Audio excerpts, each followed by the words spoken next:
My name is H.A. Goodman, and I'm an author, columnist, and journalist. The Democratic Fisa memo that nobody is talking about today was released on Saturday. Notice the Democratic Party is not pontificating. It doesn't even want to discuss the Adam Schiff rebuttal to the fact that a FISA application and Russiagate was started by two pieces of quote-unquote evidence linked to gossip, hearsay, one drunken conversation between Alexander Dumbo Downer, the Australian ambassador, and George Papadopoulos. Why that would be a rebuttal to anything is the height of insanity. This is a drunken conversation. So with Clinton, you actually have money flowing into the Clinton Foundation, whether it's weapons deals, whether it's the Uranium One scandal, whether it's a Chicago commodities trader put on a nuclear advisory board. You have money flowing to the Clinton Foundation and then a favorable outcome for the donor. That's clear pay-to-play, illegal. Rudy Giuliani has stated that there's over, 20 RICO statutes that the Clinton Foundation crimes apply to. Then 793F, U.S. Code 793F of the Espionage Act, states that gross negligence is enough to prosecute Clinton, which is why Peter Strzok of the FBI deleted the 5 references to gross negligence. So in terms of Clinton Foundation and Clinton email crimes, there are legal statutes and there are actual crimes that Clinton committed. With the FISA application and spying on Carter Page, the Democratic memo says, you see, it's not just the Steele dossier. It's not just the Steele dossier. And don't you know the FISA court was notified?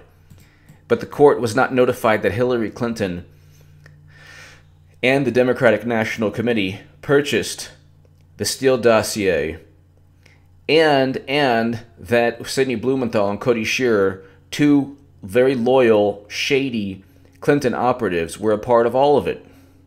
Imagine if the tables were turned and Newt Gingrich and Sean Hannity were involved with a foreign agent who had dirt on Hillary, which is what all of this is about. They're so petrified that a Russian agent had dirt on Hillary, but they had no problem with a former MI6 spy who compiled dirt on Hillary, or dirt on Trump, using Russian sources. So the National Review is interesting. It's obviously a conservative publication, but the Schiff memo harms Democrats more than it helps them.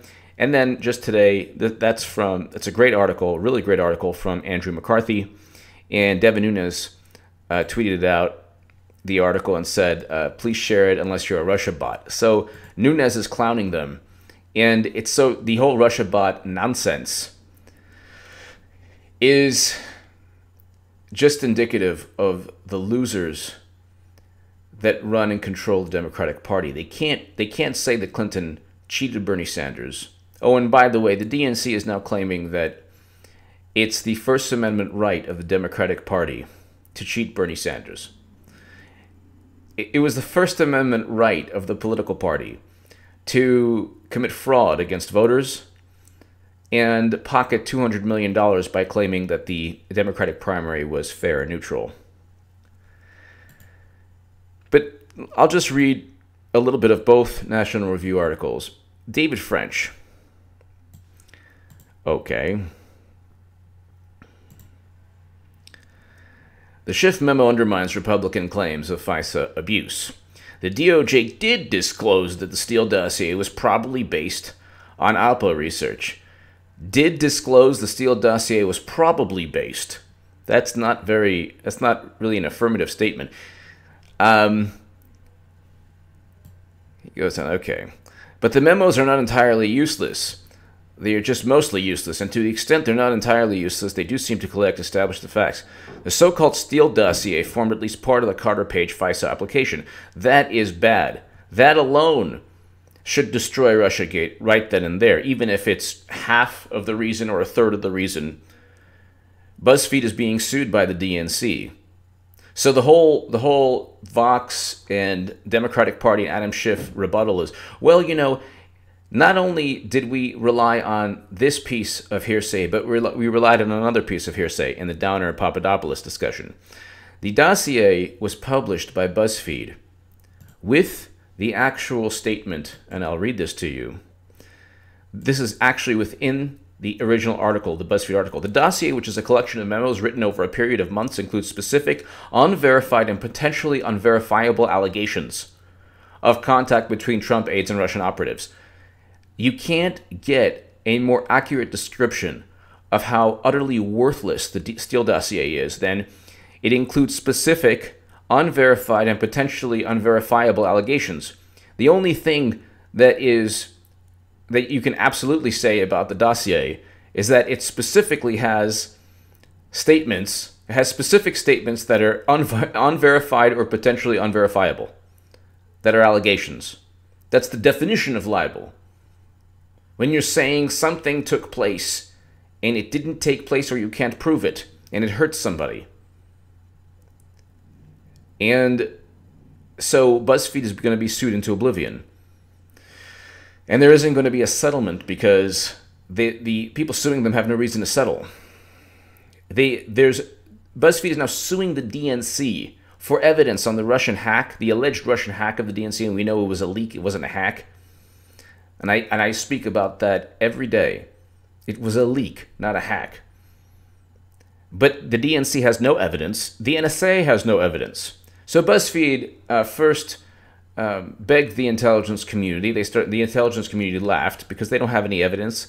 And even if they did, they wouldn't give it to BuzzFeed, but they don't. So they can't give it to BuzzFeed. They can't give any evidence because they're moderately confident about the whole narrative. The NSA has a budget of hundreds of billions of dollars, and they're moderately confident.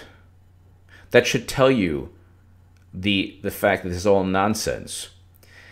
The BuzzFeed is then suing the DNC for information to corroborate the Steele dossier. The DNC doesn't want to help BuzzFeed. You would think with the mountain of evidence, all you would have to do to impeach Trump is get some kind of evidence that, yes, he was in a Russian hotel room and a prostitute peed all over him, and oh my God, this is compromat.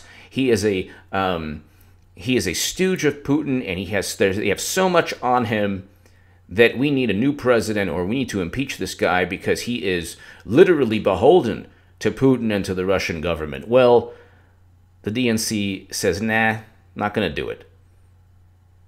So that's, just right then and there. So the DOJ informed the court the Steele dossier was commissioned by a person likely looking for information that could be used to discredit Donald Trump's campaign. Likely looking for information that could be used to discredit Donald Trump's campaign is not Hillary Clinton and the DNC. That is not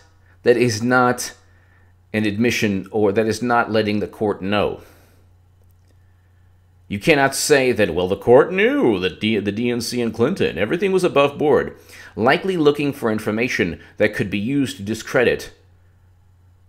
A person likely looking for information that could be used to discredit Trump is similar to saying that Hillary Clinton was a housewife when she was first lady, or Hillary Clinton is just another Democratic official. Or maybe those examples are, it is completely whitewashing and completely overlooking the fact that Hillary Clinton, the person running against Trump, the person who has every reason to fabricate allegations and to fabricate a controversy involving Trump, purchasing the dossier means that this is not about national security. National security does not start from political campaigns attacking one another. That's not national security. When they say the Russia bots, when they say the Russia bots influenced people, no, Americans were not influenced by any foreign nation. They just had to do a Google search and realize that Hillary Clinton called black youth super predators. That's a fact. She stated that she once survived Bosnian sniper fire. That's a fact that she lied about. It is a fact she lied about surviving Bosnian sniper fire. She voted for the Iraq War. She had a criminal investigation where she was the subject of a criminal probe. Trump, even today, has never been, from 2015 when GCHQ was spying on Trump until today, he has never been the subject of a criminal probe. It's always people around him who, oh my God, they're going to speak and they're going to give this information about Trump that doesn't exist. The information doesn't exist because the NSA would have known. They've been spying on Trump and all of his associates since 2015. When people talk about Manafort or Papadopoulos singing, they're not the only tune they're going to sing is to save their behind from crimes that they've committed that have nothing to do with Trump. How do we know? Because the NSA is moderately confident. They're not even certain that the Russians hacked the DNC. Absolutely nobody knows how WikiLeaks obtained the emails, and it was a leak. So we can just, my view is that it was a leak. Based on the evidence that William Binney, Adam Carter, the forensicator, Elizabeth Voss, and others have talked about in terms of download speeds and other issues. The DOJ ultimately terminated Steele as a source and disclosed the termination to the FISA court. Who cares about that? The defense of the Democratic Party always revolves and inevitably revolves around what it must do, the bare minimum of decency. So when they say, well, Peter Strzok was kicked out of the Mueller probe, he should never have even been part of the Clinton email investigation, much less the Mueller probe. So, and then they say, oh, well, Comey wrote the Comey letter. Yeah, he wrote the Comey letter after they sat on the laptop and didn't disclose the fact that 18 classified emails were found on the laptop. You don't think they knew that? We just found out from Judicial Watch that 18 classified emails were found on a computer used to store photos of Anthony Weiner's private parts, where he sexted between 20 and 100 women around the world. So you mean to tell me that that's a good thing? That shows that they're impartial? No, it shows that their cover-up didn't work. They tried to cover up everything, but it was so horrendous.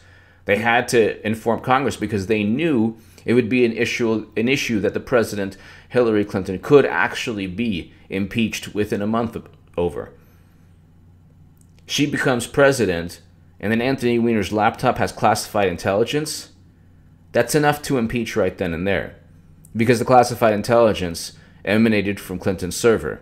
So they knew exactly what they were doing. They wanted it out in the open so they can then nip it in the bud and say, oh, well, we checked it out. We went through hundreds of thousands of emails. There was nothing there. And Madam Secretary is going to win because we know that because Nate Cohn of the New York Times said she has a solid electoral college lead 3 days before the election. 4 GOP-nominated judges approved and renewed the FISA warrant. So what?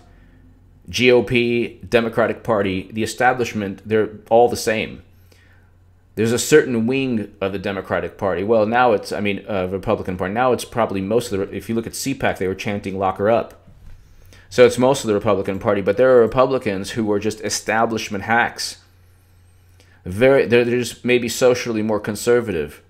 But in terms of war, foreign policy, Wall Street, they're the same as Democrats. And other issues are the same as Democrats. The investigation of the Trump campaign's ties to Russia began months before the Page FISA application. Yeah, that's true. That's true. So that also means that Page shouldn't have been spied on. There was no there before Page was spied on, and there was no there after Page was spied on. Remember that dumb expression? Well, there's no there. I mean, there's a pile of evidence, actual legitimate circumstantial evidence. When we talk about circumstantial evidence with Hillary Clinton, you're talking about $156 million from 85 donors who gave to the Clinton Foundation, who just miraculously, coincidentally met Clinton. And of course, the $185 million had nothing to do with it. Nothing to do with it. But that's what's called circumstantial evidence. That it could be even direct evidence in an overall criminal case. But the whole rebuttal there is, well, you can't, correlation, can't be confused with causation. Just because, they gave to the Clinton Foundation, that doesn't mean that was the determining factor in Hillary meeting them. No, but when you look at a pattern the UBS scandal, the Boeing scandal, the weapons deal scandal, the Chicago commodities trader scandal. You know when those dumb emails you receive sometimes from people like, what about the Manafort thing, the Gates thing, this thing. They're so Democrats, they're grasping at straws, and they think they've found like the Holy Grail. They're so delusional, they think they're winning. They think Trump is on the ropes, and this is like the best thing for the Democratic Party because they're all galvanized now against Trump. They're not. Democrats are completely fractured, which is why they'll get destroyed in Congress in 2018. I don't think they'll win back the House, but that's their only chance of winning something. The Senate, they're not going to win. And that alone will buck history. That alone is an historic trend that they should have taken advantage of. They should have the Senate and the House going into 2020. If they have the Senate, if they don't have the Senate, they're not going to be able to impeach Trump. And if they don't have the Senate, they will have already rewritten history. That's how horrible they are. That's even with the media collusion. The uncontested facts read together don't show the existence of a scandal. Yes, they do. Yes, they do. They obviously do. When you have Cody Shearer and you have Sidney Blumenthal and you have Fusion GPS employees, Fusion GPS, Obama Department of Justice officials meeting with Fusion GPS and working for Fusion GPS. Bruce Orr, the DOJ official, was forced to step down. Isn't it interesting? Bruce Orr forced to step down from the DOJ. Well, you see, there's nothing wrong there. Yeah, actually, no, he was forced to step down because his wife was working for Fusion GPS.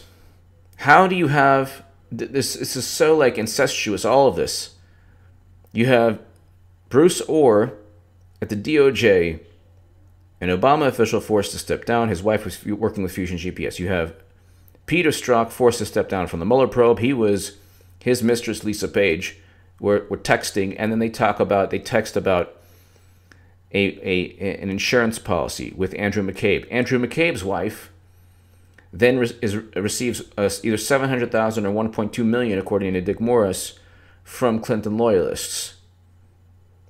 And he's forced to recuse himself a week before the election, but for some bizarre, absurd reason, he didn't recuse himself prior to a week before the election. That's so odd.